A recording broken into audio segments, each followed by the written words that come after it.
Namaste, kia ora, and good day, friends. This is Yugal Parashar, editor of the Indian News.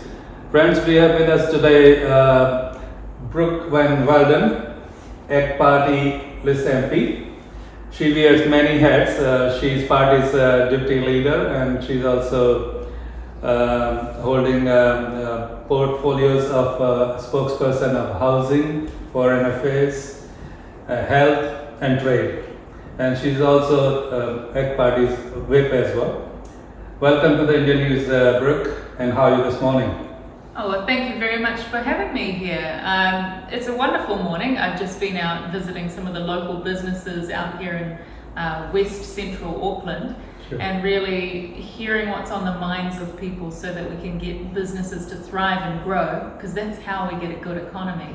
So it's really good to be out in the community, hearing what's on people's minds, and hearing how we could potentially take that back down to Wellington and let the government know what's on people's minds, because it's only through representing people and hearing their stories that we can actually make better laws and help people have a better New Zealand for tomorrow. So thank you for having me here too. Yeah, very correct. Now, before we go any further, would you want to tell our viewers a little bit about your journey? How did you enter politics and why the ACT Party only? Well, I'm part of the ACT Party because I believe it's the only party in Parliament that truly believes in good public policy. You can have many different reasons for why you want to be a politician. I think in a lot of cases, some of them aren't good reasons. Yeah. Maybe that's for being in a position of power or wanting to change a particular type of law. Or sometimes you have people who are there for 30 years and don't achieve anything. But for the ACT Party, it's all about public policy, and that goes back to how do we create rules which make it easy for people to live their lives, and how do we create rules that make businesses thrive and get government out of the way. And that's why I joined ACT. One of the main reasons for me joining the party in the beginning was freedom of speech. I'm an environmentalist and an economist. And one area when I was going through university that I didn't like was this feeling that you couldn't express yourself. And if you wanted to challenge a particular policy or an action of the government, people said, oh, you're a bad person, or you're an evil person, or you shouldn't disagree with something. Yeah. I really want to have good debate and a good contest of ideas, because I think that's how we create a better country, as we actually openly talk about ideas. And that's what I found in the ACT Party, and that's why I joined. Sure, that's a very good answer. Now, Brooke, what's your party's take and views about the recently announced Labour government's cost of living, that support which they are offering to the people who don't even live in New Zealand now? Oh, well, I think it is a little bit of a joke, really. I mean, we have people who are really struggling in New Zealand. I think that's really fair, and I can see why the government decided to do its handout. But the ACT Party also acknowledges that people are doing it tough. There is inflation. Every time you go to the supermarket, it costs more. Every time you fill up the car, it costs more. Even childcare costs more. But the problem is that they're fixing the solution by giving someone a handout, by saying if you earn under a certain amount of money, we give you money. And the ACT Party says, no, we want to help people who are struggling, but we want to give people back their own money. So we would give people a tax cut, so we're taking in less money for the government so that there's more money in your own pocket. And I think that helps set the agenda, that people feel like they're getting rewarded for their efforts rather than relying on the government to help them. That's how we see the difference. And I think, like you say, there is an issue with people who are overseas getting the payments. Yeah. That's the government not even just being okay with splashing the cash in New Zealand. They've decided that they want to splash the cash in other countries too. Yeah, they're splashing money on everything possible. They're splashing money, and we've seen so much wasteful spending. Yes. And it's the wasteful spending that's actually led to this cost of living crisis. We have inflation through the roof because of government spending. And it's the government taking in all of this debt, paying out billions of dollars on projects that have no results. that's causing costs to go up because we have a set amount of goods and we've got more and more money that the government's been spending to buy the goods. So all of the prices have gone up. So the government has created the problem and now they're trying to find a solution to their own problem that they've created. And so ACT just says, let's just hold back. Let's stop this wasteful spending from the government, and we've found billions of dollars that we wouldn't need to spend, and then we wouldn't need to find more money to pay for it. Do you think this is one of the major reasons of this all-time, in fact, rather than 30 years of all-time high inflation, is because of this wasteful spending of government? I think it has added to it. I mean, there is inflation in other countries too, and the government is right to recognise that. But if you look at the US and the UK, where they have both rampant inflation, there is something in common. And that is that both of those countries also printed and spent an awful lot of money. We're talking about trillions of pounds and trillions of dollars. And what we have in common is that the government and the Reserve Bank also printed billions of dollars and they spent billions of dollars and splashed it around the economy. That is what we have in common, and they're seeing rampant inflation, and so are we. Okay, now I realize you recently presented a private member's bill in the Parliament. It's about fixing this housing issue of New Zealand. Would you want to explain it a little bit to our viewers? How does it work and how do you think it can really fix the problem, such a big problem of this country?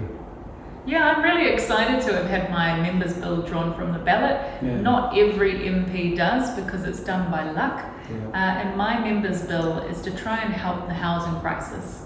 And we know that there are people with families, young people in particular, who are really struggling to buy new homes. And we want to give a bit more certainty and future to our young families in New Zealand. But the housing crisis is an infrastructure crisis. There is a lack of homes being built because we don't have the infrastructure that connects those homes to communities. And we've gone and talked to builders, architects, the councils, planners, and they've all said that the housing crisis is because of infrastructure. Councils don't have the funding that they need to connect all these new homes that are popping up to the local community. And so the ACT Party says if we want to incentivise councils to get homes built faster, to get through those processes that we know take a really long time to get homes built, we need to incentivise councils. Because the only time a council is efficient is when it hands you a parking ticket. And that's because they know that they get revenue from it. I 100% agree on that. So if we gave 50% of the GST on every new house that's built in an area to the local council that house is within that area from, we would see around $1 billion a year up and down New Zealand going to local councils to help them with water, sewage, roading, even libraries, all of the vital infrastructure that we need to connect a home to a community.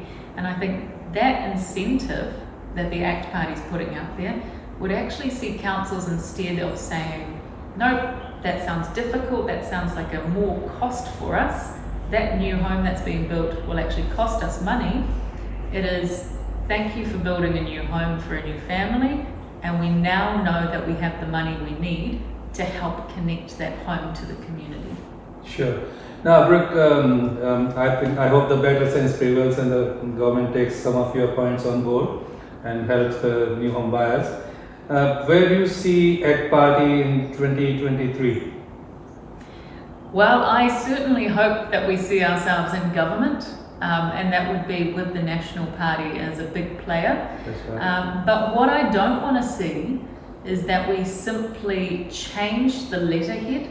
You know, we end up with not having Labour and we end up with National and ACT, and we have the same policies. That's not what I want to see. So instead of just wanting to change the government, the ACT Party wants to change the direction of the country. We want better public policy. So that's what we're putting forward. We've put forward, I think, 7 policy documents this term alone. And we're going to continue fleshing out what policies we can see to make New Zealand a better place in the coming months. and especially in the election year. And our hope is that a strong ACT, with people voting for ACT rather than just National, we will see us going into an election with a real platform for change. Not just changing the government, but changing the direction of the country. Because I think New Zealanders need hope. You know, we don't want to see more and more of the same, and we don't want to be Labour light. Sure. Now, Brooke, I'm sure your party and you must be aware the Indian subcontinent community makes a very sizable number in the population of this country. I think 250k plus to be precise. What is your plan to make inroads in the ethnic community, apart from the Indian subcontinent community as well? But your party is trying to have some ethnic faces in the next elections, or you have some plans like that? Yeah, well, I would love to see people from across the board, from any ethnicity, wanting to stand for the ACT Party. I think what's really important is if you care about your community and you want to be a voice for your community, and you believe in freedom of speech, you believe in freedom of association, small government, less bureaucracy, and you want an efficient, effective, productive economy, joining ACT, putting your name forward and wanting to be part of our movement is the first step. And I want to see more people from the Indian community, from all ethnic backgrounds, wanting to join ACT, so we can get that diversity across Parliament. But for me, it's more important that we have diversity of ideas. I don't really care what background people are from. I believe that we all have an equal stake in society. And I've got a mix of ethnic backgrounds myself. To me, that doesn't matter. I mean, most of your prospective voters, especially from the ethnic communities, may want to have some face from within their community, so they can relate to that person and they can actually have a faith or trust in him, like him or her, that they can take their issues to the government or to the parliament. This is what my question actually was. So, are you actually offering people to join the ACT party, or you have some plans that we can include some ethnic faces in next year's election? Well, I would ask people if you want to see people from your own community representing you in Parliament, that needs to happen through joining a political party, from becoming engaged in politics and putting yourself forward. That's the only way that we get people. I would love to see people from the Indian community wanting to join ACT, wanting to join as supporters and putting their names forward to be a representative in Parliament. But importantly, you must believe in the ACT Party's values. That's good. But also, from my own perspective, like I say, I don't believe our ethnicity in any way should promote us or detract from our ideas.